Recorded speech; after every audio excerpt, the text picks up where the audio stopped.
तो वह हिंदी खबर पर बीजेपी के राष्ट्रीय प्रवक्ता आरपी सिंह ने कहा कि ईवीएम पर यकीन है। कर्नाटक सरकार के सर्वे पर 83% जनता ने बीजेपी पर भरोसा जताया। राहुल गांधी पर तंज कसते हुए कहा कि राहुल गांधी को इसका जवाब देना चाहिए। कांग्रेस की सरकार रहते हुए लोग ये कह रहे हैं कि ईवीएम से वोट चोरी नहीं हो सकती है। कांग्रेस जब चुनाव हारती है तब ये ईवीएम पर सवाल खड़े करते हैं।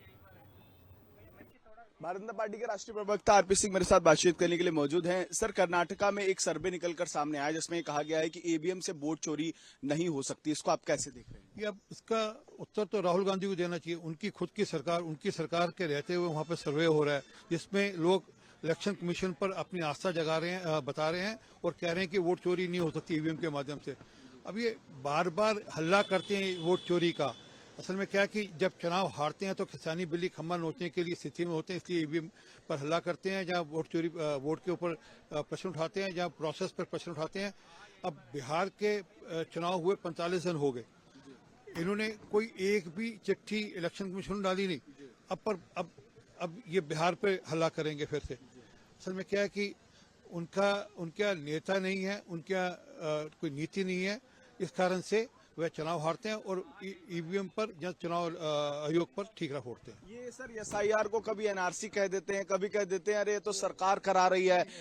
एसआईआर के प्रोसेस में ये जरूरी है कि व्यक्ति को देश का नागरिक होना जरूरी है। उसकी जो रिपोर्ट होती है वो होम मिनिस्ट्री के पास जाती है।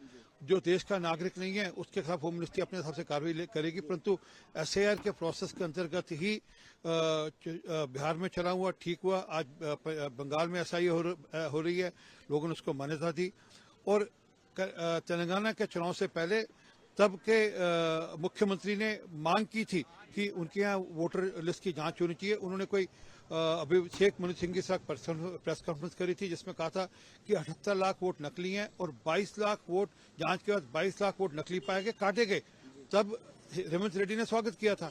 आज उसका विरोध करते हैं क्योंकि चुनाव हार रहे हैं। आखिरी सवाल है सर, एसआईआर की प्रक्रिया तो देश में चल रही है। उत्तर प्रदेश में अखिलेश यादव ये बोलते हैं कि जो गड्ढा भाजपा ने खोदा है उसी में गिर रहे हैं क्योंकि बहुत संख्या में वोट कटे हुए हैं। अब वो उनके हिसाब से जो मर्जी हो, एसआईआर की प्रक्रिया बिल्कुल पारदर्शी है और ठीक है।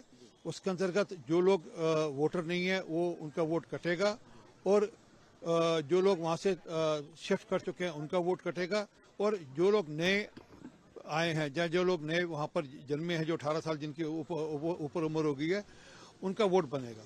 बहुत शुक्रिया हमसे बातचीत करने के लिए। भारतीय जनता पार्टी के राष्ट्रीय प्रवक्ता आरपी सिंह हमसे बातचीत कर रहे थे। सोगी दीपक रामपाल के साथ केशव मिश्रा, हिंदी खबर, दिल्ली।